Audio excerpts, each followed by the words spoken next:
Hello everyone, good morning, namaskar, good morning, good morning.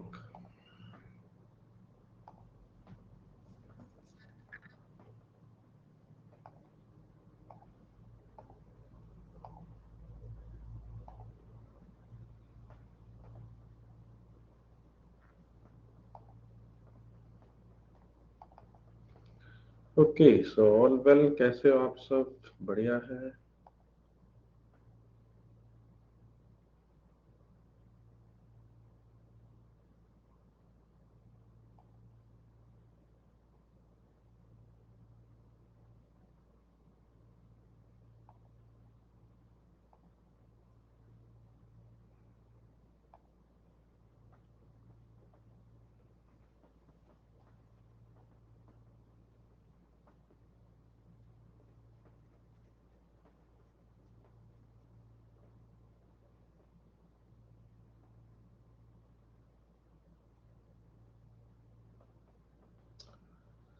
चलिए, आज हम बात करेंगे रिजर्व बैंक ऑफ इंडिया के बारे में, कुछ चीजें। ठीक है, रिजर्व बैंक ऑफ इंडिया के ऊपर आज चर्चा की जाएगी, पूरी की पूरी, जितनी पॉसिबल हो पाएगी। ठीक है, करते हैं शुरुआत। RBI, reserve Bank of India, हमारे देश का सेंट्रल बैंक है, हमारे देश के सभी बैंक्स का रेगुलेटर है, सुपरवाइजर है, मॉनिटर है, और क्या शब्द कहें इसके हम तारीफ में, ऑलमोस्ट सब कुछ है। ठीक है, तो ये सब चीजें यहाँ पर आपकी रिजर्व बैंक ऑफ इंडिया को, इंडिया का सेंट्रल बैंक, सभी बैंक्स का मदर फादर, माई बाप, कुछ भी कह लीजिए, वो बनाती है।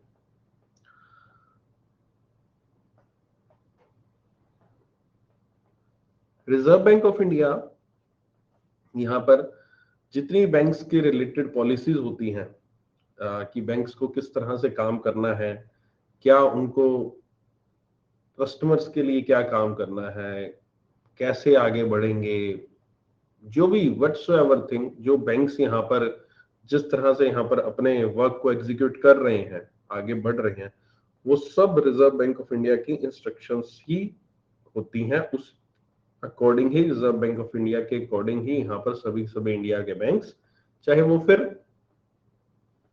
पब्लिक सेक्टर बैंक हो, प्राइवेट सेक्टर बैंक हो, कोई भी बैंक हो, वो इसके अंडर ही, इसकी बात के अंडर ही काम करेगा। रिजर्व बैंक ऑफ इंडिया यहाँ पर ऑथराइज्ड है कोई भी बैंक जो है उसको लाइसेंस देने के लिए। कि ऐसा नहीं है कि हम कोई भी पर्सन, कोई भी आकर कैसा भी बैंक ओपन कर ले, है ना। रिजर्व बैंक ऑफ इंडिया से सबसे पहले लाइसेंस लेना पड़ेगा उसको, तभी वो बैंक के रूप में ऑथराइज्ड है काम करने के लिए। इवन बैंक ओपन करने के बाद जो जो ब्रांचेस ओपन की जाती है बैंक के द्वारा, उन ब्रांचेस को, एक सिंगल सिंगल ब्रांच को ओपन करने के लिए भी पहले आरबीआई की परमिशन चाहिए कि मुझे यहाँ ओपन करनी है ब्रांच, इस तरह से करनी है। हर एक ब्रांच का लाइसेंस भी आरबीआई के द्वारा दिया जाता है। हमारे देश की जो करेंसी है, जो नोट है, वो भी रिजर्व बैंक ऑफ इंडिया की देखरेख में ही प्रिंट होते हैं, उन्हीं की देखरेख में ही डिस्ट्रीब्यूट होते हैं। तो करेंसी भी यहाँ पर हमारे देश की जो है वो रिजर्व बैंक ऑफ इंडिया ही जारी करता है। रिजर्व बैंक ऑफ इंडिया हमारे देश के जो भी गवर्नमेंट है, चाहे वो सेंट्रल है चाहे वो स्टेट गवर्नमेंट है, उनके लिए भी बैंकर का काम करता है।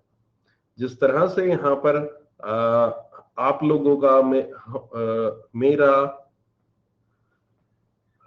बिजनेस का, किसी के normal saving account, current account हमारे बैंक्स में होते हैं, वैसे ही सरकार के जो अकाउंट होंगे वो reserve Bank of India maintain करता है। ठीक है, इसके अलावा और भी बहुत सारे फंक्शंस हैं, अभी उनके ऊपर एक एक करके चर्चा करेंगे, एक एक करके ऊपर एक एक करके डिस्कशन करेंगे हर एक फंक्शन के ऊपर। और ऑब्वियस है, इनमें से जो बड़ा पॉपुलर एक वन ऑफ द फंक्शन है आरबीआई का, जिसको हम बहुत ही ज्यादा सुनते हैं, बहुत ही ज्यादा देखते हैं, वो है मॉनेटरी पॉलिसी। फिर रिजर्व बैंक ऑफ इंडिया यहाँ पर मॉनेटरी पॉलिसी भी यहाँ पर आपका देखता है, मॉनेटरी पॉलिसी को भी यहाँ पर जारी करता है। मॉनेटरी पॉलिसी क्या होती है, वैसे तो आपको जनरल भाषा में, नॉर्मल भाषा में पता होती है, क्योंकि ये एक ऐसी टर्म है जो कि आए ना आए दिन हम कहीं ना कहीं सुनते रहते हैं, खासकर करंट अफेयर्स में। लेकिन स्टिल हम और डिस्कशन करेंगे, कुछ अलग तरीके से मॉनेटरी पॉलिसी को आपसे डिस्कशन करूंगा, तो वो भी बात बताऊंगा आपको। तो अब चलते हैं थोड़ी रिजर्व बैंक ऑफ इंडिया की हिस्ट्री से और आगे बढ़ते हैं अपने इस लेक्चर को लेकर। अभी तो जस्ट ये मैंने ओवरव्यू दिया था आपको, अब हम हिस्ट्री चलते हैं, फिर धीरे धीरे करके एक एक फंक्शन के ऊपर बात करेंगे। रिजर्व बैंक ऑफ इंडिया जो था, इससे रिलेटेड एक, ये वैसे अंग्रेजों के समय की बात है ना, 1927 की बात है, जब रिजर्व बैंक ऑफ इंडिया से रिलेटेड एक लेजिस्लेशन जो था वो यहां पर सेटअप किया गया। लेकिन तब जाकर इसको एग्जीक्यूशन या फिर उसको यहां पर मंजूरी नहीं दी गई थी कि ऐसा कोई आरबीआई नाम का कोई एक बैंक है जो बनाया जाना चाहिए। उस वक्त इमीडिएट नहीं मिली, लेकिन 1934 में जाकर आरबीआई से संबंधित एक एक्ट यहां पर बनाया गया और फिर 1 अप्रैल 1935 को आरबीआई जो है वो एस्टेब्लिश किया गया। आरबीआई का जो काम इसको सौंपा गया central bank, as a central bank का यहाँ पर काम, उससे पहले ये काम यहाँ पर सेंट्रल बैंक का काम जो था वो इंपीरियल बैंक ऑफ इंडिया किया करता था, जिसको आज की डेट में हम स्टेट बैंक ऑफ इंडिया के नाम से जानते हैं। लेकिन रिजर्व बैंक ऑफ इंडिया 1 अप्रैल 1935 का एस्टेब्लिश किया गया, ठीक है, in terms of RBI act 1934 के तहत। ओके, और फिर ये इंडिया का इकलौता central bank of India, central bank जो था वो बन चुका था। उस वक्त तक यहां पर आपका ये अंग्रेजों के अधीन था, लेकिन हमारी जैसे ही हमारी आजादी हुई, देश आजाद हुआ, उसके बाद यहां पर इस बैंक को नेशनलाइज भी कर दिया गया। नेशनलाइजेशन यहां पर इसका किया गया, दैट इज द 1948 में। 1948 का सॉरी एक एक्ट था, है ना, नेशनलाइजेशन 1949, 1 जनवरी 1949 हुआ था, और जो एक्ट था 1948 का एक एक्ट था, उसके तहत इसका यहां पर किया गया था नेशनलाइजेशन। तो ये सरकार के अधीन आ चुका था उस वक्त तक। टिल 1947 यहां पर हमारे देश का जो रिजर्व बैंक ऑफ इंडिया है वो ना ही केवल हमारे बैंक का एज अ सेंट्रल बैंक की तरह काम करता था, बल्कि एक और कंट्री थी जिसका वो सेंट्रल बैंक काम करता था, और वो कंट्री थी म्यांमार। आज की डेट में जिसको हम म्यांमार कहते हैं, उस वक्त उसको बर्मा कहा जाता था, ठीक है। तो उसका भी यहां पर सेंट्रल बैंक की तरह काम करता था टिल 1 अप्रैल 1947। उसके बाद यहां पर अलग होगा, उसके बाद हमारा अकेला हमारा इंडिया जो था उसी का सेंट्रल बैंक के रूप में यहां पर आरबीआई वर्क करता था, ठीक है। और इससे संबंधित जो भी गाइडलाइंस जारी की गई थी, रिजर्व बैंक ऑफ इंडिया को बनाया जाना है, कैसे होगा, क्या नहीं होगा, ये सारा का सारा जो कंसेप्ट था, ये कंसेप्ट यहाँ पर एक royal commission on Indian currency and finance के द्वारा दिया गया था। उसकी एक कमेटी थी, इसके द्वारा एक रिकमेंडेशन दी गई थी। 1926 में ये कमेटी बनाई गई थी, commission on Indian currency and the royal commission on Indian currency and finance, जिसको हम शॉर्ट एंड स्वीट में हिल्टन यंग कमीशन के नाम से जानते हैं। हिल्टन यंग कमीशन यहां पर एस्टेब्लिश किया गया था, जिसके तहत यहां पर आपका रिजर्व बैंक ऑफ इंडिया की रिकमेंडेशन आई, और फाइनली जिससे मैंने आपको पहले ही बताया कि 1934 में वो एस्टेब्लिश कर लिया गया था, इन्हीं की इसी कमीशन की रिकमेंडेशन पे, ठीक है। और ये जो हिल्टन यंग कमीशन था या रॉयल कमीशन था आपका, इसने यहां पर आपका ये जो आरबीआई का कंसेप्ट था वो लेकर आया था एक बुक से, और वो बुक थी यहां पर आपकी doctor B R Ambedkar ji की। Doctor B R Ambedkar ji की एक बुक जिसका टाइटल था यहां पर आपका the problem of rupee, its origin and its solution. Problem of rupee, its origin and solution, B R Ambedkar ji की एक बुक थी। इस बुक से हिल्टन यंग कमीशन ने एक्सट्रैक्ट किया था कि भाई ऐसा कोई सेंट्रल बैंक होना चाहिए, और इन्होंने रिकमेंडेशन दी, और फाइनली 1935 में जाकर वो चीज कानून की तरह बन गई और आरबीआई एक्ट का यहाँ पर शुरुआत करके आरबीआई यहाँ पर बन चुका था। ठीक है, ये आरबीआई की थोड़ी बहुत हिस्ट्री यहां पर हुई। अब प्रेजेंट पे आते हैं, रिजर्व बैंक ऑफ इंडिया के प्रेजेंट पे। रिजर्व बैंक ऑफ इंडिया के प्रेजेंट की बात करूं तो जिस तरह से मैंने आपको बताया पहले भी कि बहुत सारे फंक्शंस करता है, इसके अलावा और भी फंक्शन हम एक एक करके डिस्कस करेंगे, है ना। रिजर्व बैंक ऑफ इंडिया में एक हायरार्की की अगर मैं बात करूं तो सबसे टॉप पर जो रहते हैं वो गवर्नर बोला जाता है उनको, द गवर्नर, है ना। वो सबसे टॉप पे रहते हैं, टॉप पोजीशन होती है, राइट। फिलहाल हमारे देश के रिजर्व बैंक ऑफ इंडिया के गवर्नर जो हैं श्री शक्तिकांत दास जी हैं। ठीक है, इनके नीचे 4 डिप्टी गवर्नर रहते हैं, 4 डिप्टी गवर्नर रहते हैं यहाँ पर इनके नीचे। और फिर उनके नीचे एग्जीक्यूटिव डायरेक्टर्स होते हैं, आपके चीफ जनरल मैनेजर्स होते हैं, प्रिंसिपल चीफ जनरल मैनेजर बोलते हैं, फिर सीजीएम होते हैं, फिर जीएम्स होते हैं, फिर डीजीएम्स आ गए, फिर असिस्टेंट जनरल मैनेजर आ गए, और असिस्टेंट जनरल मैनेजर के नीचे यहाँ पर आपके होते हैं मैनेजर, और फिर असिस्टेंट मैनेजर, और फिर सपोर्ट स्टाफ। तो जो मैंने यहाँ पर अभी मैनेजर की बात की है, मैनेजर की पोस्ट की बात की है, ये मैनेजर की पोस्ट आरबीआई ग्रेड बी के एग्जाम को क्वालिफाई करने के बाद आपको प्राप्त होती है, मैनेजर की पोस्ट। और उसके बाद कुछ साल बाद प्रमोशन होता है तो नेक्स्ट पोजीशन पर आप असिस्टेंट जनरल मैनेजर की पोजीशन पे आप पहुंच जाते हो, दैट इज द एजीएम की पोस्ट पर आप पहुंच जाते हो। ठीक है, तो दैट इज दी, इसको हम पूरे पूरे हायरार्की को, या फिर कह सकते हैं इनको हम जो टॉप मैनेजमेंट होती है आरबीआई की, उसको हम सेंट्रल बोर्ड ऑफ डायरेक्टर्स कहते हैं। ठीक है, जिसमें यहाँ पर एक तो आपके गवर्नर शामिल होते हैं, 4 डिप्टी गवर्नर शामिल होते हैं। ठीक है, इसके अलावा यहाँ पर आपके कुछ डायरेक्टर्स शामिल होते हैं। उन डायरेक्टर्स को यहाँ पर यूनियन गवर्नमेंट के द्वारा भी अपॉइंट किया जाता है, जिनमें यहाँ पर कुछ गवर्नमेंट ऑफिशियल्स होते हैं और कुछ यहाँ पर लोकल वहाँ के आरबीआई से होते हैं, अलग अलग इसमें यहाँ पर फंडा। और इनकी मीटिंग जो है आए ना आए दिन सेंट्रल बोर्ड ऑफ डायरेक्टर्स की मीटिंग यहाँ पर होती रहती है। ओके, ठीक है, चलो अब आगे बढ़ते हैं। अब जो चीजें मैंने बताई हैं उनको आपके सामने प्रेजेंट करने का टाइम आ चुका है। ये आपके सामने लिखा हुआ है जो मैंने अभी आपको बताया है।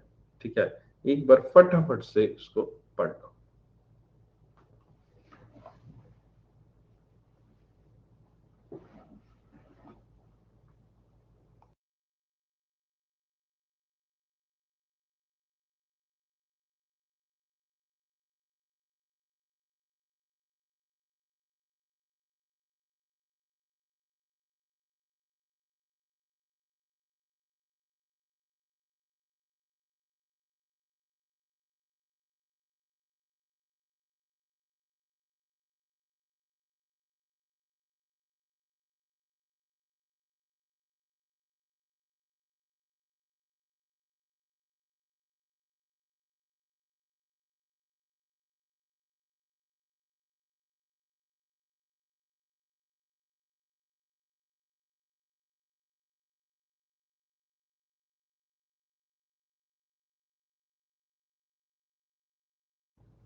ओके, ठीक है,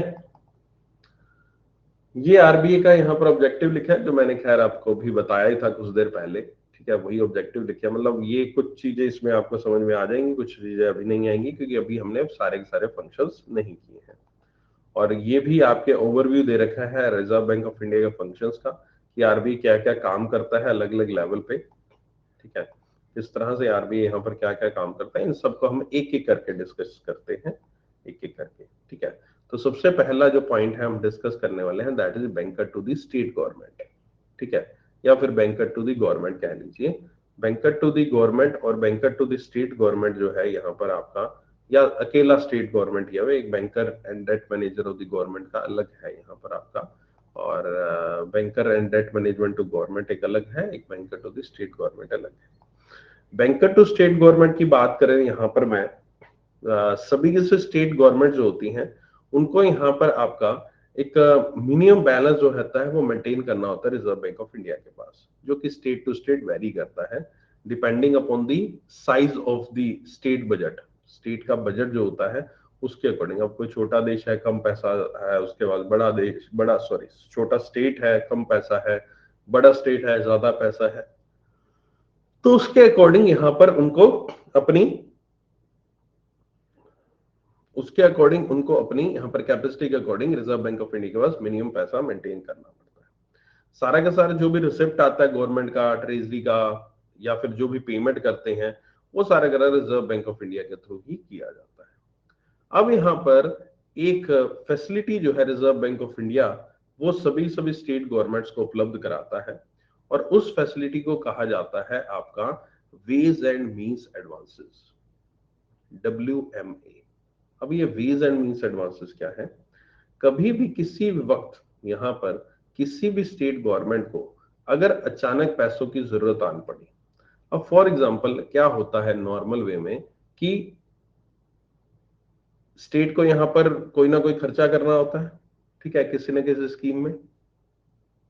अब कहीं ना कहीं कोई ऐसा मोमेंट आ गया जब यहाँ पर हमारे पास पैसे नहीं है। पैसे कैसे नहीं है? अगर आप थोड़ी बहुत भी जानकार हो हमारे देश के बजट के, थोड़ा बहुत आइडिया भी है, तो आपको शायद ये पता होगा कि हमारे देश का जो बजट है या हमारे देश का जो पैसों का खेल है उसमें हम डेफिशिट में है। डेफिशिट में कहने का मतलब ये है कि हमारे पास उतना पैसा एक्चुअल में जनरेट ही नहीं होता रेवेन्यू के फॉर्म में, इनकम के फॉर्म में, जितना हम खर्च कर देते हैं। कि हमारा जो खर्चा है वो ज्यादा है, आमदनी अठन्नी और खर्चा रुपया, यानी कि आमदनी हमारी कम है और हमारा खर्चा ज्यादा है। अब आप सोचोगे सर आमदनी कम है और खर्चा ज्यादा, ऐसे कैसे पॉसिबल हो सकता है?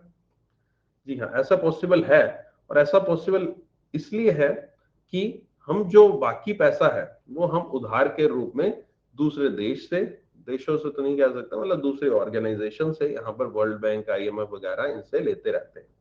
तभी तो आए ना आए दिन अगर करंट अफेयर्स पढ़ते हो उसमें न्यूज आती है कि वर्ल्ड बैंक ने इतना इतना पैसा इस स्टेट को दिया, इस देश को दिया, आती है ना खबर, तो इसलिए आती है, ठीक है।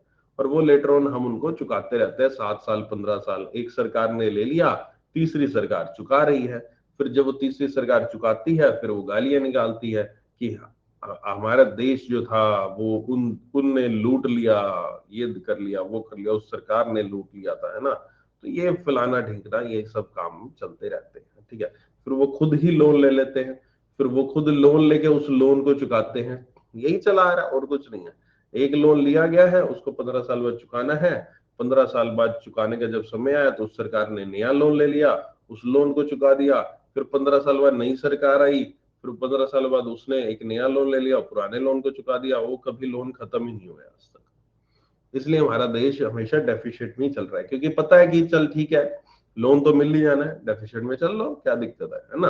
कौन टेंशन ले, कौन इसको भरपाई करने की सोचे, राइट। तो ये सब चीजें और घूम के विशियस सर्कल जिसको बोलते हैं वो चलती आ रही है, राइट। खैर हम इतने ज्यादा ऑथोराइज्ड नहीं है इन सब चीजों के ऊपर यहाँ पर कटाक्ष करने के लिए, क्योंकि क्या पता इंटरनली क्या मामला है, क्या पता वो भी अपनी जगह सही हो, यू नेवर नो, वो भी अपनी जगह सही हो। हम घर बैठे बैठे कुछ भी पॉलिटिकल झाड़ देते हैं अपनी बातें, है ना, बट वी नेवर नो कि क्या चीज कैसे हो सकती है, एग्जैक्टली उसके पीछे क्या कारण है ना। चलिए अब हम आते हैं कि मैंने आपको कहा कि हमेशा डेफिशिट में रहता है, राइट। लेकिन अब ये लोन जब मिलेगा तब मिलेगा, लोन तो मिलेगा, लोन तो ऐसा तो है नहीं कि मैं सुबह फोन करूंगा, हाँ जी भाई साहब आज पैसा चाहिए तो थोड़ा 2 लाख करोड़ रुपए भिजवा दोगे जरा, है ना। अच्छा साहब कल, अरे सर वो आज एक स्कीम लॉन्च कर दी हमने, चुनाव आने वाले, स्कीम तो लॉन्च कर दी, पैसा है नहीं हमारे पास, थोड़ा सा IMF सी पैसा दे देंगे आज, है ना। ऐसा तो है नहीं कि हम फोन पे पैसा मांगते रहेंगे, पैसा तो इकट्ठा आएगा ना, जब आएगा साल भर बाद, 6 महीने बाद, जब भी हम मांगेंगे, जब भी आएगा। तो उसके लिए यहाँ पर बीच में कोई टेम्परेरी बेसिस पर पैसा चाहिए, टेम्परेरी बेसिस पर, तो कौन यहाँ पर आएगा सामने? तो यहाँ पर RBI जो है वो यहाँ पर इस टेम्परेरी मिसमैच बोलते हैं उसको, ठीक है। मिसमैच ही हुआ ना, जो आपने यहाँ पर पैसा आपके पास इनकम के रूप में आ रहा है और आपने खर्चा किया है, उसको मिसमैच को यहाँ पर पूरा करने के लिए, टेम्परेरी मिसमैच को पूरा करने के लिए आपका जो पैसा, जो कैश आपको चाहिए, रिजर्व बैंक ऑफ इंडिया यहाँ पर वेज एंड मीन्स एडवांसेस जो है वो प्रोवाइड कराता है स्टेट गवर्नमेंट को, ठीक है। Ways and means advances, ways and means advances यहाँ पर आपका यहाँ पर रिजर्व बैंक ऑफ इंडिया दो तरीके से देता है। एक होता है यहाँ पर आपका collateral of the government securities के अगेंस्ट, यानी कि वो गवर्नमेंट सिक्योरिटीज आपसे यहाँ पर उधार के रूप में रख लेगा, ठीक है, ओके। और जो उधार के रूप में जब आपसे गवर्नमेंट सिक्योरिटीज रख लेगा, उसके बदले में वो यहाँ पर आपको पैसा दे देगा। और जो उधार के रूप में यहाँ पर उधार या कह लीजिए सिक्योरिटी के रूप में जब आपसे यहाँ पर गवर्नमेंट सिक्योरिटीज रख लेगा, उसको यहाँ पर उसके बदले में पैसा देगा, तो उसको हम स्पेशल ड्राइंग फैसिलिटी कहते हैं। क्या कहते हैं उसको? स्पेशल ड्राइंग फैसिलिटी कहते हैं। और जब ये स्पेशल ड्राइंग फैसिलिटी की जो एक सीमा होती है, एक जो मैक्सिमम उन्होंने लिमिट बता रखी है कि इतनी हम देंगे, जो कि टाइम टू टाइम बदलती रहती है, उसको, उस लिमिट को एग्जॉस्ट होने के बाद यहाँ पर उनको यहाँ पर एक नॉर्मल WMLA दिया जाता है। Normal WMA that is a normal ways and means advances. Normal ways and means advances जो होता है वो बिना किसी सिक्योरिटी के दिया जाता है, वो बिना किसी सिक्योरिटी के दिया जाता है। वो डिपेंड करता है कि उस पर्टिकुलरली स्टेट ने कितना रेवेन्यू और कितना एक्सपेंडिचर किया है पिछले 3 सालों में। 3 सालों में एवरेज उसने कितना रेवेन्यू अर्न किया है, कितना एक्सपेंडिचर किया है, उसके बेस पर यहाँ पर आपका उनको नॉर्मल लेवल पे, नॉर्मल WMA उसको बोलते हैं, वो दिया जाता है। और वो यहाँ पर अपने जो SDF है, जो SDF की लिमिट जो एग्जॉस्ट हो चुकी है गवर्नमेंट सिक्योरिटीज को गिरवी रखने के बाद, अब मेरे पास गवर्नमेंट सिक्योरिटीज भी नहीं बची हैं जो मैं गिरवी रख सकूं, तो उसके बाद ओवर एंड अबव ये पैसा दिया जाता है। और इस पैसे को जो दिया जाता है यहाँ पर आपका, उसको हम ओवरड्राफ्ट कहते हैं। इस केस में ओवरड्राफ्ट कहते हैं WMA के केस में, ठीक है। समझे मेरी बात? Right, okay. सो यहाँ पर जो रेट ऑफ इंटरेस्ट होता है, ऑब्वियस है इस पर रेट ऑफ इंटरेस्ट चार्ज किया जाएगा। तो जो रेट ऑफ इंटरेस्ट होता है वो यहाँ पर चार्ज किया जाता है based on the repo rate, ठीक है। जो भी रेपो रेट होती है उसके अकॉर्डिंग यहाँ पर आपका रेट ऑफ इंटरेस्ट इस पे चार्ज किया जाता है, जो कि रेपो रेट बदलती रहती है, ठीक है। सो यहाँ पर आपका जो स्टेट गवर्नमेंट का जो अकाउंट है, वो यहाँ पर मैक्सिमम 14 दिन तक यहाँ पर ओवरड्राफ्ट में रह सकता है। इस, और या फिर आप कह सकते हैं हाँ, 14 दिन तक मैक्सिमम रह सकता है, इससे ज्यादा यहाँ पर उस पे नहीं रह सकता, ठीक है। इससे ज्यादा उसको यहाँ पर उसको वापस पैसा देना पड़ेगा ओवरड्राफ्ट के केस में। हाँ, अगर आपके पास गवर्नमेंट सिक्योरिटीज है, आप उस पैसे को यूटिलाइज कर सकते हो। लेकिन अगर आपको गवर्नमेंट सिक्योरिटीज नहीं है, मतलब एग्जॉस्ट हो चुके, खत्म हो चुकी गवर्नमेंट सिक्योरिटीज, और उसके ऊपर आपने कोई पैसा लिया है, उसको आपको 14 दिन के अंदर अंदर आपको चुकाना पड़ेगा, ठीक है। और 14 दिन के अंदर अंदर आप चुकाएंगे। एंड ये आपका यहाँ पर एक फंडा WMA का स्टेट गवर्नमेंट से रिलेटेड फॉलो किया जाता है। आई होप कि समझ में आ गई होगी चीज। WMA का फंडा समझ में आ गया होगा। WMA में यहाँ पर आपका जो ओवरड्राफ्ट होता है वो क्या होता है वो समझ में आ गया होगा। तो WMA में जो गवर्नमेंट सिक्योरिटीज तक देते हैं उसको SDF कहते हैं, उसके ओवर एंड अबव जो दिया जाता है उसको हम ओवरड्राफ्ट कहते हैं अंडर द WMA, ठीक है, ओके। चलो, अब अगले पॉइंट पे, ये जो मैंने अभी आपको बताया यहाँ लिखा हुआ है सारा का सारा, आराम से तसल्ली से पढ़ लेना बाद में। अभी हम अगले फंक्शन पे चलते हैं। अगला फंक्शन यहाँ पर आता है, अभी हमने कौन सा फंक्शन पढ़ा यहाँ पर आपका, स्टेट गवर्नमेंट वाला था ना, किधर है स्टेट स्टेट वाला इसमें नहीं दे रखा क्या, बैंकर टू स्टेट गवर्नमेंट नहीं दे रहा, चलो कोई बात नहीं, वो इसी में आ गया, banker debt management to government. वैसे इसका अलग ही से आएगा, banker and debt management to government. वैसे तो लगभग लगभग सेम ही होता है ना, पहले उसी को पढ़ लेते हैं। ऑलमोस्ट वही चीजें हैं, देखो वेज एंड मीन्स एडवांसेस की बात की गई है ना, ठीक है, वही सब चीजें हैं कि गवर्नमेंट ऑफ इंडिया का जो भी ट्रांजेक्शन होती हैं, मान लीजिए कोई भी पैसा बाहर से आया है, विदेश से पैसा आया है ना, किसी का भी पैसा आया है, कोई वर्ल्ड बैंक ने पैसा भेजा है, कहीं पर पैसा, तो ऑब्वियसली किसी अकाउंट में आएगा, तो वो सारा का सारा काम जो है वो यहाँ पर आरबीआई ही संभालती है, आरबीआई के पास ही पैसा जाता है, सारे के सारे, मान लीजिए सेंट्रल का स्टेट गवर्नमेंट के पास पैसा जाना है, कोई भी रिसिप्ट आनी है, मान लीजिए कोई टैक्सेस की पेमेंट आ रही है, कुछ भी जो सरकार के पास पैसा आना है जिसको लेटर ऑन उसने किसी ना किसी स्कीम में खर्च करना है, वो सारा का सारा इसी में ही, इसी अकाउंट में ही डाला जाता है, सेंट्रल गवर्नमेंट का ही रिजर्व बैंक ऑफ इंडिया के पास अकाउंट आता है। तो वही चीजें जो मैंने अभी आपको बताई वैसे ही चीजें इसमें लिखी हुई हैं, ठीक है। तो ये यहाँ पर आपका हुआ। अब अगले फंक्शन पे चलते हैं, जो कि आता है करेंसी को इश्यू करना। बड़ा ही इंपॉर्टेंट फंक्शन है, बड़ा ही अच्छा फंक्शन है, इंटरेस्टिंग फंक्शन है यहाँ पर आपका, that is the issuing of the currency notes. Issue of the currency notes नहीं दूंगा, इश्यू ऑफ द करेंसी, ठीक है। एफडीए, एफडीए क्या होता है, एफडीए की डेफिनेशन क्या है? एफडीए की डेफिनेशन बच्चा ये होती है कि कंपनीज के अंदर इन्वेस्टमेंट आती है। तो कंपनीज के अंदर investment reserve Bank of India के पास क्यों आएगी, भला बताओ क्यों आएगी?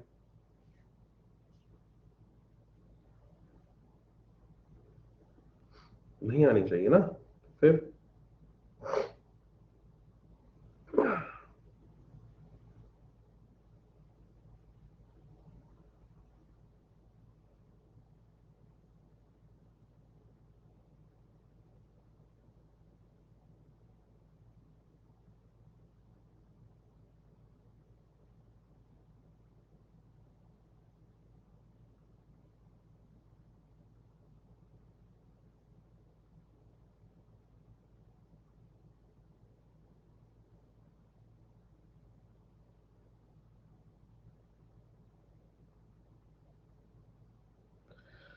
जस्ट अ सेकेंड, अभी करते हैं स्टार्ट।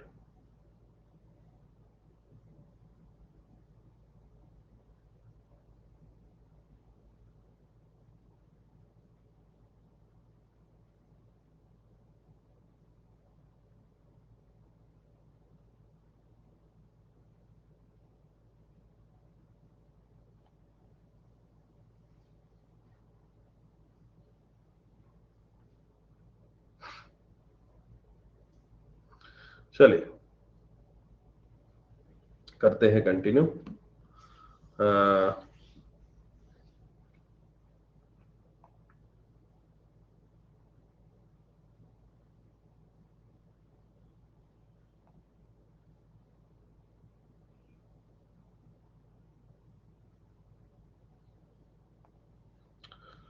हम बात कर रहे हैं करेंसी की, right, issuance of the currency.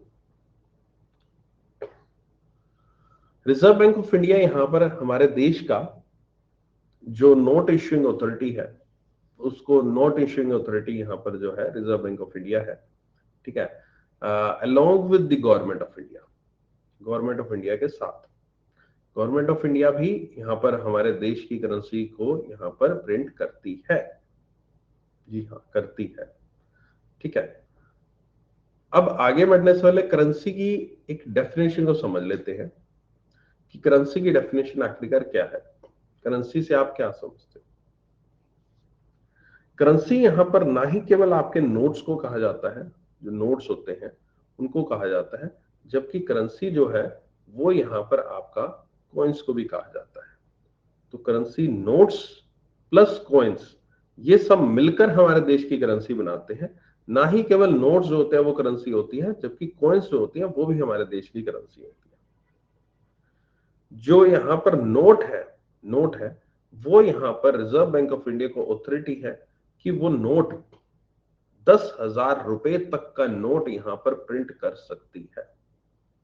10,000 रुपए तक का note Reserve Bank of India amount to 10,000 rupees print कर सकती है। प्रिंट किया नहीं है, मतलब किसी जमाने में आया था एक बार, बंद कर दिया गया था, लेकिन अभी भी रिजर्व बैंक ऑफ इंडिया में अथॉरिटी है कि 10,000 का नोट आ सकता है। अभी लेटेस्ट 2,000 रुपए का नोट यहाँ पर हटाया गया मार्केट से, रिमूव किया गया है, नो डाउट, लेकिन 10,000 का नोट यहाँ पर लाया जा सकता है किसी वक्त भी। उसके लिए आरबीआई एक्ट के अंदर बदलाव करने की आवश्यकता नहीं है, कानून में कोई बदलाव नहीं करना। रिजर्व बैंक ऑफ इंडिया रातों रात चाहे तो अपनी मर्जी से बोर्ड ऑफ डायरेक्टर्स की मीटिंग बिठाकर अप्रूवल लेकर और नोट प्रिंट कर सकती है। उसके लिए यहाँ पर जो मेन एक्ट है, जो कानून है आरबीआई का, उसके अंदर हमें यहाँ पर बदलाव नहीं लाना, यानी कि उसके लिए हमें संसद में नहीं जाना। कानून में कोई भी बदलाव आता है, किसी एक्ट में कोई भी बदलाव आता है, तो उसके लिए पहले हमें संसद से, पार्लियामेंट से मंजूरी चाहिए होती है। राज्यसभा है ना, लोकसभा, वहां के लोग वोट करते हैं और फिर जाकर उसका बिल जो है, पहले बिल पारित किया जाता है, फिर उसका कानून लाया जाता है, कैबिनेट अप्रूव करेगी, प्रेसिडेंट मोहर लगाएंगे, लंबा प्रोसीजर, ठीक है। लेकिन रिजर्व बैंक ऑफ इंडिया को पहले ही कह रखा है 10,000 रुपए का नोट आप कब मर्जी प्रिंट कर सकता है। इसलिए रिजर्व बैंक ऑफ इंडिया ने रातों रात यहाँ पर जो डिसीजन लिया था नोट्स को बंद करने का डीमोनेटाइजेशन के टाइम, और नए नोट को प्रिंट करने का, अपने लेवल पर ही कर लिया था। उसमें सरकार का कोई भी रोल नहीं था, क्योंकि रिजर्व बैंक ऑफ इंडिया को अथॉरिटी है ऐसा करने की किसी भी वक्त, है ना। उसमें सरकार का, पार्लियामेंट का, सुप्रीम कोर्ट का, हाई कोर्ट का, किसी भी कोर्ट का कोई रोल नहीं है। आज भी रोल नहीं है, कल भी नहीं था, और अभी आने वाले समय में भी नहीं होगा, क्योंकि उसको अलग से कानून, उसके लिए अलग से कानून बना हुआ है। और इसके अलावा यहाँ पर आपका जो कॉइन्स है, उनको भी यहाँ पर आपका करेंसी का पार्ट माना जाता है। जो कॉइन्स जो है वो यहाँ पर 50 पैसे से लेकर यहाँ पर आपके अवेलेबल है। इवन कितने भी करेंसी जो है आपके 2 रुपए का, 1 रुपए का, 5 रुपए का, 10 रुपए का, आपके जो कॉइन आप देखते हैं, इवन 20 रुपए का कॉइन भी आपने देखा होगा, ठीक है। तो वो भी यहाँ पर आपके आसपास आपके अवेलेबल रहता है। तो यहाँ पर किसी भी तरह का कॉइन, किसी भी तरह की करेंसी जो है यहाँ पर हम जारी कर सकता है Reserve Bank of India, up to a certain limit, certain amount, जो कि मैंने अभी आपको बताई। लेकिन यहाँ पर एक छोटा सा जो ट्विस्ट है, वो ट्विस्ट ये है कि रिजर्व बैंक ऑफ इंडिया जो है वो यहाँ पर जो करेंसी नोट्स है वो 2 रुपए से लेकर 10,000 रुपए तक का यहाँ पर प्रिंट करता है। जो 1 रुपए का नोट है वो यहाँ पर आरबीआई नहीं प्रिंट करता, वो यहाँ पर हमारे देश के फाइनेंस मिनिस्टर जो है, हमारे देश की जो सरकार है, वो यहाँ पर प्रिंट करती है। और साथ ही साथ इसके अलावा यहाँ पर जो यहाँ पर हमारे कॉइन्स हैं, देश के कॉइन्स हैं जो, वो भी यहाँ पर हमारे देश की सरकार के द्वारा ही मैन्युफैक्चर किए जाते हैं, जिसको हम मिंट कहते हैं, जिसको हम मिंट कहते हैं, मिंटिंग कहते हैं। कॉइन्स को मैन्युफैक्चरिंग करने को एक शब्द होता है मिंटिंग। तो हम कॉइन्स को मैन्युफैक्चर करना नहीं बोलते, कॉइन्स को मिंटिंग करना बोलते हैं। तो मिंटिंग जो है कॉइन्स की, वो भारतीय सरकार के द्वारा की जाती है। 1 रुपए का नोट जो है भारतीय सरकार के द्वारा प्रिंट किया जाता है। उसके अलावा जितने भी करेंसी नोट्स हैं वो यहाँ पर आरबीआई ही करता है।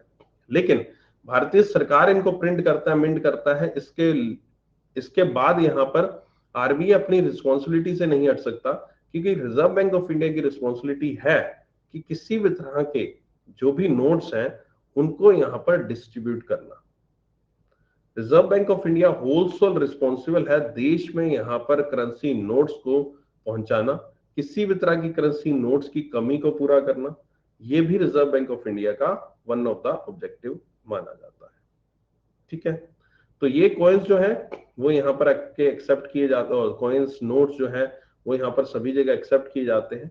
लेकिन कॉइन्स के मामले में थोड़ी सी रिस्ट्रिक्शन है, कुछ रिस्ट्रिक्शन है कॉइन के मामले में। और वो रिस्ट्रिक्शन ऐसी है कि कॉइन्स किसी भी तरह के डिनोमिनेशन के हों, लेकिन अगर उन कॉइन्स की डिनोमिनेशन 1 रुपए से कम है, 1 रुपए से कम है, तो वो यहाँ पर आपका कुछ रिस्ट्रिक्शन के साथ एक्सेप्ट किए जाते हैं।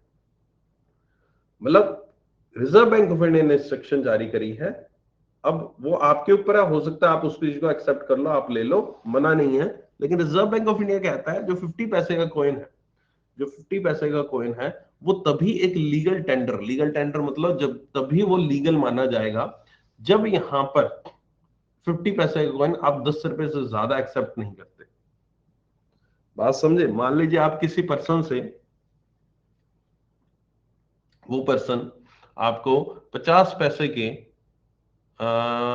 50 कॉइन, 100 कॉइन दे देता है। 50 पैसे को 100 कॉइन दे देता है पेमेंट करने के बदले में।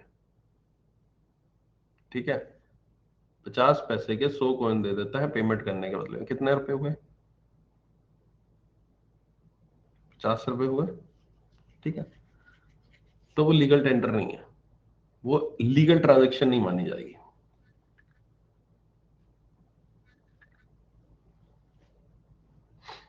मतलब आपको फोर्स नहीं कर सकता कोई भी पर्सन। हम ये देखते हैं ना कि बहुत बार आपने देखा होगा, मैंने एक आधी वीडियो देखी थी, कभी रिकमेंडेशन में आ गई थी किसी जमाने में, कि मैं क्या हुआ दुकानदार का रिएक्शन जब मैं 1 रुपए के सिक्कों से मैंने आईफोन खरीदा। कभी देखिए ऐसी वीडियो? वाहियात वीडियो इतनी, है ना? अगर देखिए तो भाई साहब कौन सी दुनिया में जी रहे हो तुम? ऐसी वीडियोस देखनी बाकी थी, है ना? ठीक है, अब तो नहीं बोलोगे, अब तो हाँ लिखने वाले भी नहीं लिख देंगे मेरे कहने के बाद, है ना? जिसकी भी देखी थी तुमने, जो भी था, क्रेजी था, फ्रेजी था, जो भी था, है ना? अब यहां पर अगर मैं 50 पैसे का कॉइन ले जाऊं, 1 रुपए से नीचे का कोई भी, वैसे तो आप 50 पैसे कॉइन रह गया, 1 रुपए से नीचे का कोई भी कॉइन ले जाऊं और मैं उसको 10 रुपए से ज्यादा के अमाउंट के वो कॉइन दे रहा हूं, तो वो पर्सन मुझे मना कर सकता है उसको एक्सेप्ट करने के लिए। मना, वो कह सकता है कि मैं एक्सेप्ट नहीं करूंगा, आरबीआई ने मना कर रखा है, और ये लीगल है, लिखा हुआ है, कोई टेंशन नहीं।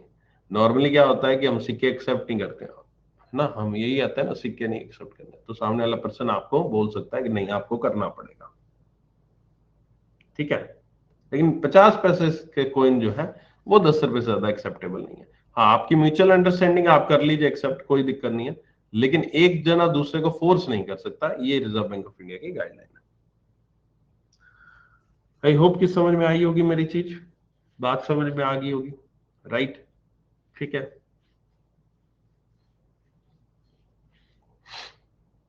एक और चीज है जो कि कॉइनेज एक्ट 2011 जो है, जिसके तहत कॉइन्स मिंट किए जाते हैं, है ना, उसके तहत एक और चीज लिखी हुई है। उसके तहत ये लिखा है कि कॉइन जो है, कॉइन जो है, कॉइन का अपने आप में कुछ होता है ना, वेट होता है।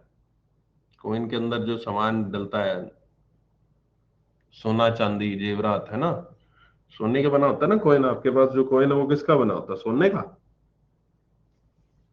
कि चांदी का बना है?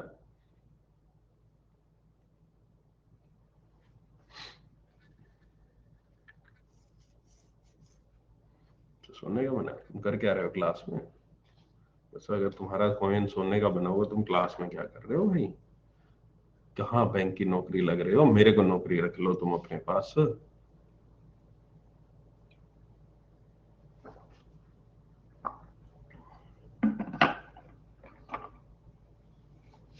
सोने के सिक्के हैं तुम्हारे पास तो अशरफियां, है ना? पुराने जमाने में अशरफिया बोलते थे ना। अली बाबा और 40 चोर, कहानी सुनी है कि नहीं सुनी? अली बाबा 40 चोर की।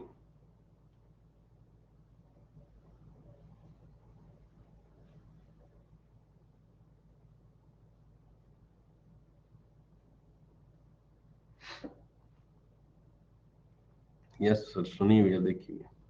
नहीं सुनी सर? सॉरी योग सर, किस किसने नहीं सुनी अली बाबा 40 चोर की कहानी आप में से?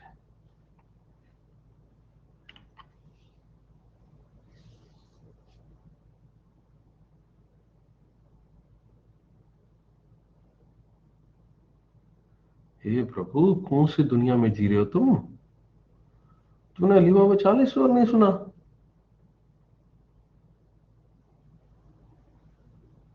वो कहाँ से आया? कौन सी दुनिया से आया? कौन से मंगल से आए हो? विनस से आया? कहाँ से आया तुम लोग यार? तुमने अली बाबा 40 चोर नहीं सुने? तो क्या सुनते थे तुम बचपन में? वो सुनते थे क्या? कोको मेलन वाले हो गया तुम?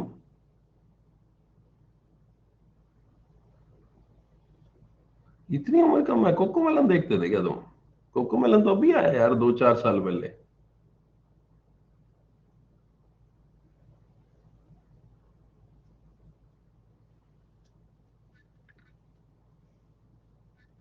अबे डोरेमोन यार, भाई भाई।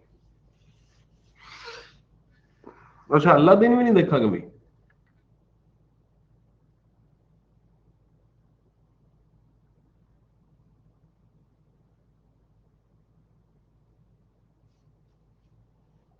अलादीन, अलादीन, अलादीन जीनी।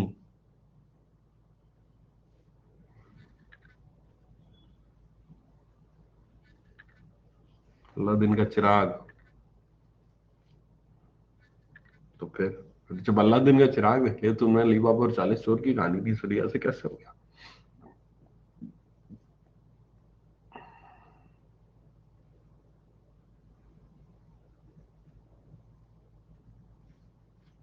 टीवी नहीं होता था सर।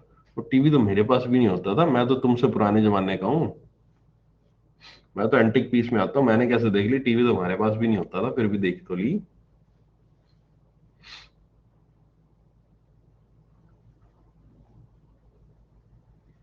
तुम लोगों के पास फिर भी टीवी का प्रिविलेज तो था ना।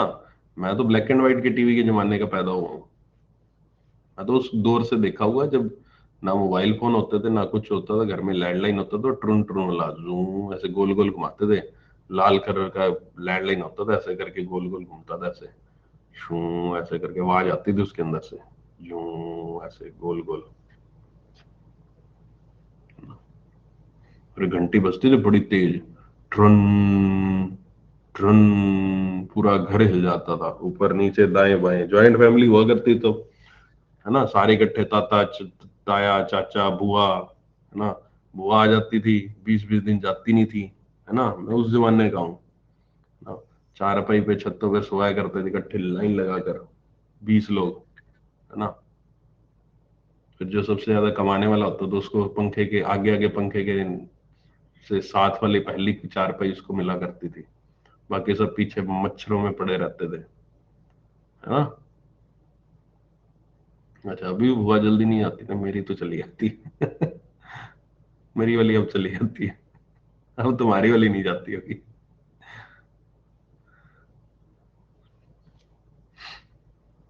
है ना। और फिर छत पे सोया करते थे, छत पे नीचे पानी डालते थे, पूरी पूरी छत गिल्ली कर देते थे ताकि नीचे से बढ़िया ठंडी ठंडी हवा आती रहे। छत ईंटों वाली हुआ करती थी, है ना। तो वो फिर बढ़िया उसमें से सुगंध और हवा, ठंडा ठंडा नीचे से महसूस होता था, है ना।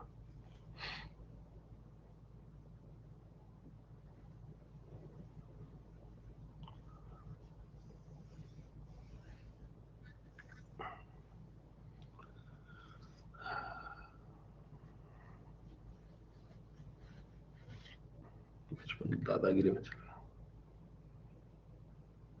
सर सच में क्या? तो और क्या, ये तो यार सच में होता था। मैं मजाक करूं, मैं कई बार मजाक करता हूँ, ठीक है, लेकिन ये सच कह रहा हूँ मैं, ना। ये तो सच कह रहा हूँ ना। मतलब एक्चुअल में मेरे घर का तो ये सीन था। जॉइंट फैमिली थी, सारी इकट्ठे रहते थे, तो ऐसे ही होता था, है ना। तो कहाँ कूलर वुलर हुआ करते थे। रूम के अंदर गर्मी लगा करती थी। छत पे जाके सीधी 10-15 चारपाई लगा रखे थे, एक के बाद एक के बाद एक।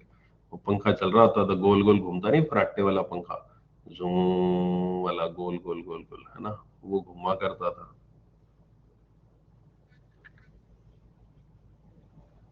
मेरा बचपन गांव में बीता, सिटी सिटी में, जिस शहर में आज मैं रह रहा हूँ उसी शहर में बचपन बीता मेरा। बस वो धीरे धीरे मैंने अपग्रेड देखा है चीजों को, बढ़ते हुए देखा है चीजों को। मतलब मैं उस जमाने में से जब ब्लैक एंड व्हाइट टीवी से कलर आते हुए मैंने देखा है ना। ट्रिन ट्रिन फोन से मोबाइल फोन आते हुए देखा है। 0G, आजकल तो 6G 7G 8G क्या क्या चल रहे हैं। उस टाइम तो 0G होता था, मैं जी होता ही नहीं था उस टाइम पे तो, है ना। ई ई ई आता था एज करके, उससे भी पहले का जमाना है, जब इंटरनेट ही नहीं हुआ करता उस टाइम का हूं मैं, है ना। इंटरनेट तो था ही नहीं, स्मार्टफोन ही नहीं थे। Black and white mobile phone, उसके बाद कलर्ड मोबाइल फोन, है ना। उसके बाद फिर स्मार्टफोन, आप इतने पुराने नहीं लगते। हाँ वो तो है ही, मेरी त्वचा से मेरी उम्र का पता नहीं लगता।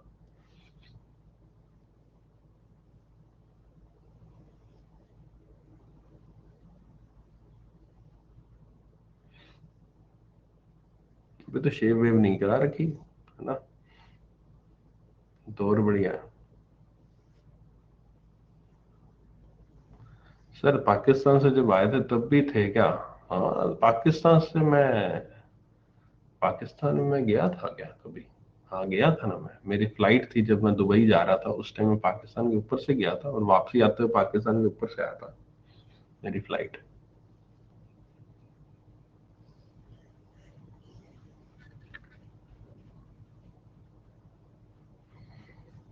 और बताओ, पढ़ाई करनी है कि नहीं करनी, टाइम पास करना तुम लोगों ने?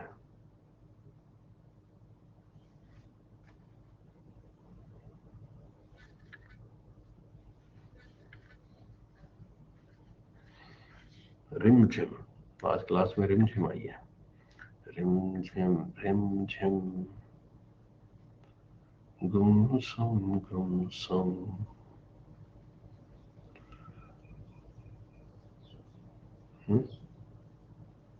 सीटी बिल्कुल। हाँ कहाँ थे हम? शर्फियों पे थे। सर मैं आज पहली बार आपकी क्लास ले रहा हूँ। हाँ, देखो ये देखो, तुम जो पुराने बच्चे हो ना, तुम लोगों की वजह से ये नए बच्चों के ऊपर मेरा इंप्रेशन गलत पड़ जाता है। ये सोचते हैं यार सर पढ़ाते भी हैं क्या, ऐसी मजाक ही करते रहते हैं। पुराने लोग, तुमको तो पता है कि सर पढ़ाते हैं, बहुत बढ़िया पढ़ाते हैं, सर जैसा कोई नहीं पढ़ा सकता। सही बात है ना? ये नए बच्चों को थोड़े ना, तो वो तो आज की क्लास देके वो भाग जाएगा, कहता है, यार ये क्या बातें कर रहे हो, तो शर्फियों की बातें कर रहे हो, गाने गा रहे हैं तो रिम झिम, है ना?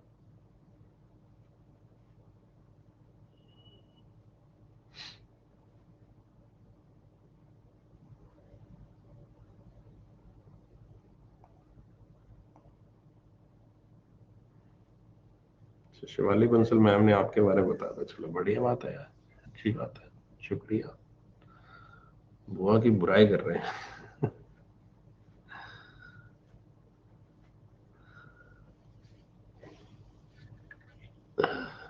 हम भी नहीं तो फिर भी आप तक साथ है, तो चलो बढ़िया बात है। पढ़ाओ सर, भाई इंस्ट्रक्शन आ गई, दीक्षा कह रही है पढ़ाओ सर। उसको घर से डांट लग रही है। पढ़ने जाते हो, गप्पे मारने जाते हो क्लास में? एक तो तुम्हें ऑफलाइन क्लास में इसलिए नहीं भेजा क्योंकि पता नहीं लगता वहां ऑफलाइन क्लास में जाके तुम क्या पढ़ने जाते हो। अब तुम ऑनलाइन क्लास में भी गप्पे मार रही हो, हंसे जा रही हो, एक मतलब है पीछे से फ्लाइंग चप्पल आती है।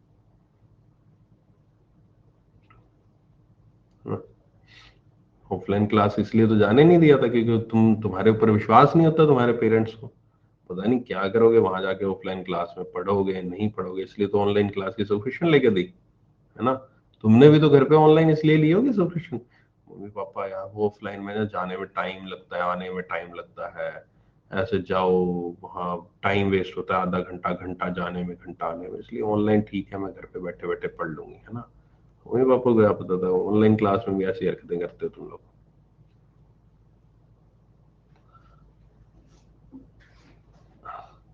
सर कोलकाता में आओगे तो मेरे घर जरूर आना।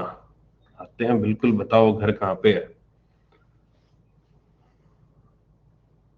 आते हैं बताओ। मैं तो 10 को शाम को ही पहुंच जाऊंगा, 10 को दोपहर को पहुंच जाऊंगा मैं। मतलब मैं नहीं कहूंगा, हम पहुंच जाएंगे, मेरा पूरा परिवार पहुंच जाएगा कोलकाता।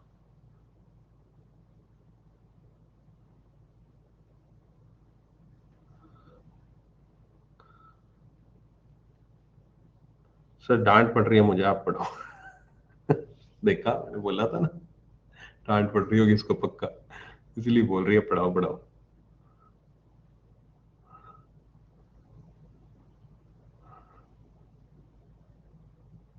हेडफोन्स लगाया करो। अच्छा मैंने बताया नहीं ना, मैंने अपनी पहली क्लास में कि मेरी क्लास में हेडफोन लगा के पढ़ाई किया करो।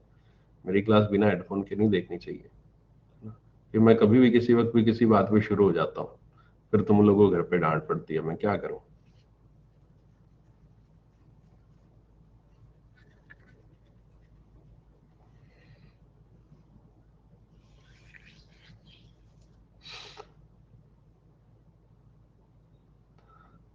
देखते हैं आएंगे नहीं आएंगे।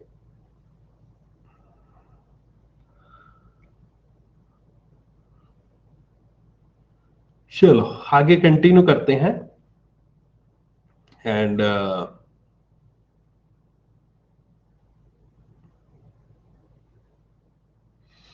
हम बात कर रहे थे करेंसी की, है ना। तो करेंसी यहां पर ऐसा है, ठीक है। इश्यूएंस ऑफ करेंसी की हमने बात कर ली, ठीक है।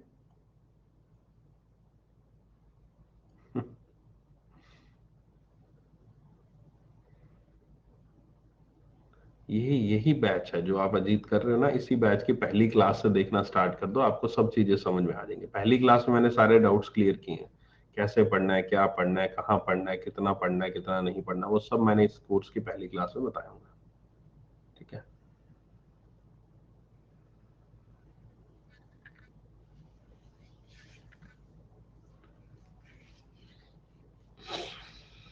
हाँ मैं कह रहा था हाँ, करेंसी के बारे में, ठीक है। अब जो करेंसी हमारे देश में वो 4 जगह प्रिंट होती है, ठीक है। एक है देवास मध्य प्रदेश में है, नासिक महाराष्ट्र में है, मैसूर कर्नाटका और सलबोनी वेस्ट बंगाल में। ये 4 जगहों पर हमारे देश की प्रिंटिंग प्रेसेस है, जिसमें से देवास और नासिक है प्रेसेस, ये ओन की जाती है security printing and minting corporation of India के द्वारा, जो कि गवर्नमेंट ऑफ इंडिया की एक कंपनी है, ठीक है। और जो मैसूर और सलबोनी की प्रेसेस है वो भारतीय रिजर्व बैंक नोट मुद्रण प्राइवेट लिमिटेड के द्वारा ओन की जाती है, जो कि यहाँ पर रिजर्व बैंक ऑफ इंडिया के अंडर काम करती है, ठीक है। तो ये यहाँ पर 4 प्रिंटिंग एजेंसीज हैं। ये जो 2 प्रिंटिंग एजेंसी मैंने आपको बताया, security printing and minting corporation of India के अंदर काम करती है, ये जो SPMCIL शॉर्ट में इसको कहते हैं। तो SPMCIL जो है ये केवल और केवल नोट्स नहीं प्रिंट करती। आपने जरूर सुना होगा स्टैम्प पेपर्स के बारे में, कभी देखे हैं स्टैम्प पेपर, है ना। स्टैम्प पेपर के नीचे अंगूठा लगवा दिया किसी ने आपका धोखे से, तो आपकी जायदाद जो है आपके नाम से वो किसी और के नाम से हो सकती है ना, जो मूवीज में हम देखा करते थे, है ना। ठाकुर ठाकुर तुमने मेरे पिताजी से धोखे से अंगूठा लगवा लिया था ठाकुर, और हमारी जमीन जो है पुरखों की जमीन तुमने अपने नाम कर ली थी। मैं जरूर तुमसे बदला लूंगा ठाकुर, एक दिन मैं लौट कर आऊंगा ठाकुर, है ना। वो वाला स्टैम्प पेपर याद आ रहा होगा, वो वाला स्टैम्प पेपर।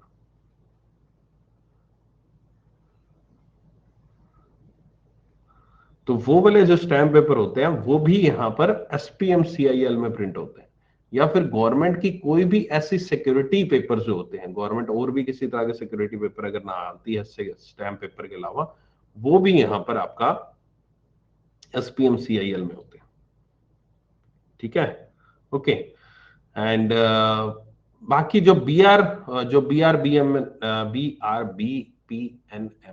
ओके लंबा चौड़ा, BRBNMPL, ठीक है। भारतीय रिजर्व बैंक नोट मुद्रण प्राइवेट लिमिटेड जो है वो यहाँ पर केवल और केवल नोट्स ही प्रिंट करता है, ठीक है। ओके। इसके अलावा जो कॉइन्स की बात करो तो कॉइन्स भी यहाँ पर 4 जगह पे मिंट होते हैं, और ये यहाँ पर गवर्नमेंट उनको मिंट करती है। ये 4 जगह मुंबई, नोएडा, कोलकाता और हैदराबाद, ये 4 जगहें हैं जहां पर कॉइन्स मिंट होते हैं। इन चारों जगहों की कॉइन्स की एक खास बात और है कि अगर कॉइन्स जो है, मान लीजिए कोलकाता में प्रिंट मिंट हुआ है, तो उसके नीचे किसी भी तरह का साइन नहीं होता। अब अपने पास जो कॉइन है उसको निकाल कर देखना, उसके एक साइड में, अभी मैं आज की ना जो फाइल है इसमें पिक्चर लगी नहीं है, मुंह में वो पिक्चर दिखाता हूं। एक साइड में नीचे की तरफ कॉइन के नीचे अगर कोई भी साइन नहीं बना हुआ, छोटा सा पॉइंट होता है ना, मामूली सा पॉइंट होता है। एक बना होगा सर्कल यानी कि डॉट बना होगा, एक डायमंड बना होगा, ठीक है। ओके। और क्या बना होगा, एक कोई भी साइन नहीं होगा आपका, राइट। ओके।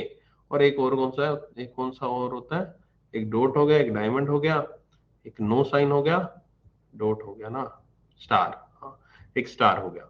ये चारों के चारों अलग अलग जो है वो रिप्रेजेंट करते हैं अलग अलग मिंट को। अगर कोई भी साइन नहीं बना हो तो यानी कोलकाता का है, ठीक है। अगर अगर और कौन कौन सा है इसमें, मुंबई नोएडा कोलकाता, मुंबई नोएडा हैदराबाद का बताओ मुझे, मुंबई का कौन सा है, नोएडा का कौन सा है और हैदराबाद का कौन सा है। अगर पुराने स्टूडेंट हो तो, कोई रिवीजन कर रहा है इस कोर्स के माध्यम से, तो पुराने कोर्स में मैंने आपको बताया होगा। डॉट नोएडा का है, मुंबई डायमंड का है। ओके, तो तीसरा यहाँ पर हैदराबाद का आपका हो गया स्टार। ठीक है, तो ये आपके कॉइन्स की एक पहचान है कि कौन सा कॉइन कौन से मिंट में बना हुआ है। अब आपके हाथ में जो भी कॉइन है ना, तो आप उसको देखो कि आपका स्टार आपको मिला है कि डॉट आपको मिला है कि डायमंड आपको मिला है ना। और अगर नहीं है कुछ भी तो फिर जो भी मिला आपको कोलकाता मिला है ना। आई होप कि ये सब चीजें क्लियर होगी होंगी आपको, जो मैंने अभी आपको बताई हैं।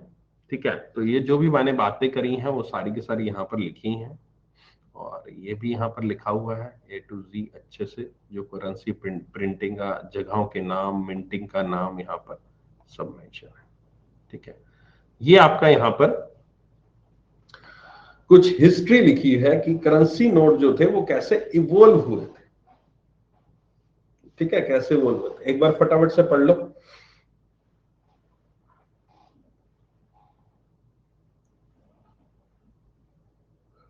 छुट्टी, मैंने कब कहा छुट्टी?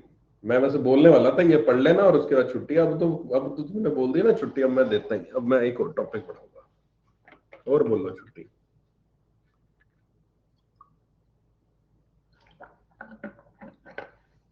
ये तुम बचपन से टीचर से पढ़ते आ रहे हो है ना, मैं भी टीचर से पढ़ा था, स्कूल कॉलेज। अब कंपटीशन एग्जाम की तैयारी कर, तुम्हें एक चीज पता नहीं लगी, टीचर को कभी बोलना नहीं चाहिए चल के आगे से ऐसे छुट्टी, है ना।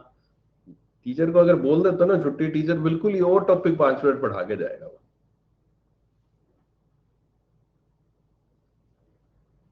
अच्छा, टीचर छुट्टी लेने वाला हो, है ना।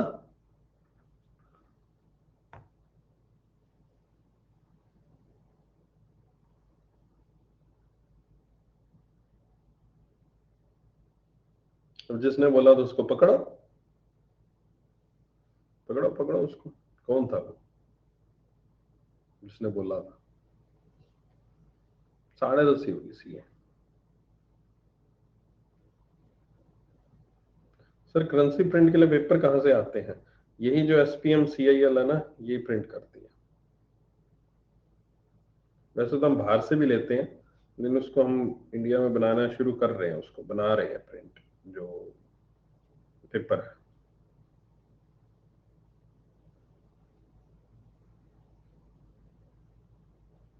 सर मुझे लगा होगी छुट्टी, अब तुम्हारे चक्कर में और लगेंगे 10 मिनट। क्यों बोला?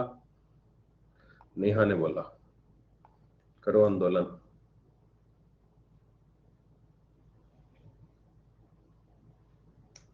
सर किस टाइप पेपर प्रिंट होता है? गुड क्वेश्चन, पूछ के आता हूँ यार मैं, है ना।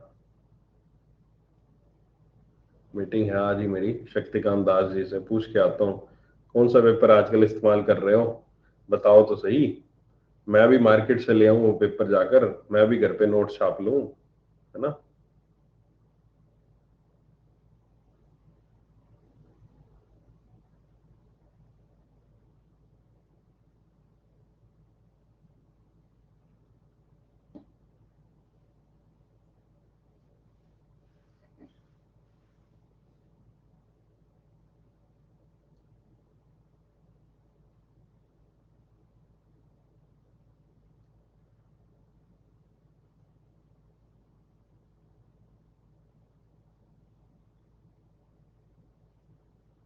कॉइन्स के लिए कोई लिमिट यहाँ पर दे नहीं रखी कहीं पर भी।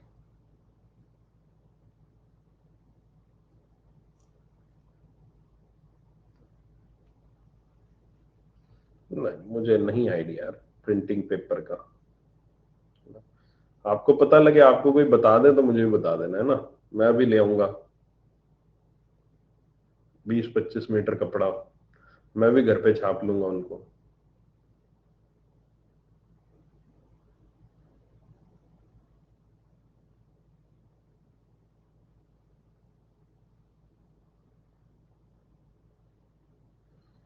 बड़ी डिटेलिंग में जाते हैं यार, कपड़ा कौन सा लगता है, कागज कौन सा लगता है, बड़ी डिटेलिंग में जाते हैं।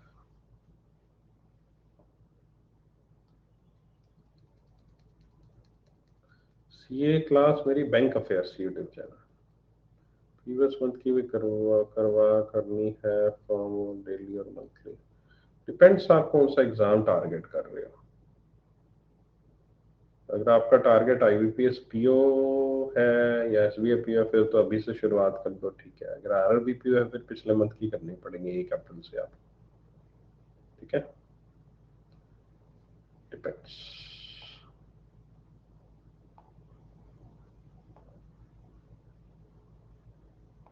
चलो आज के सेशन में इतना ही था, जाना हो आप जा सकते हैं किसी को जाना हो तो, एंड बाकी और भी फंक्शंस हैं उनके ऊपर कल चर्चा करेंगे।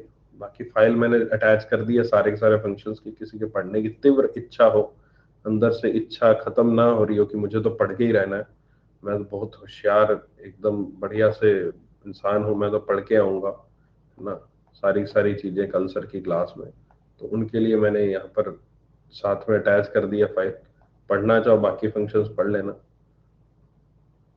नहीं पढ़ना चाहो तो मत पढ़ना, है ना, लेकिन कईयों के अंदर अंदर खुद ही जरूर होगी, देखेंगे जरूर, चलो पढ़ ही लेते हैं, क्या दिक्कत है ना, कल की क्लास स्किप कर देंगे, आज ही पढ़ लेते हैं, कौन सुबह उठे 6 बजे, सर ने फाइल तो दे ही दी है, अब समझ तो आई गई है ना। तो इसी के साथ आज के सेशन को यहीं कहते हैं and, and I hope so कि एवरीथिंग इज फाइन, सब कुछ सही है, आपकी पढ़ाई जो है अच्छे से चल रही है और बढ़िया से चल रही है, एंड चलिए, thank you so much, take care, bye bye and see you again, right, okay, चलो मिलते हैं।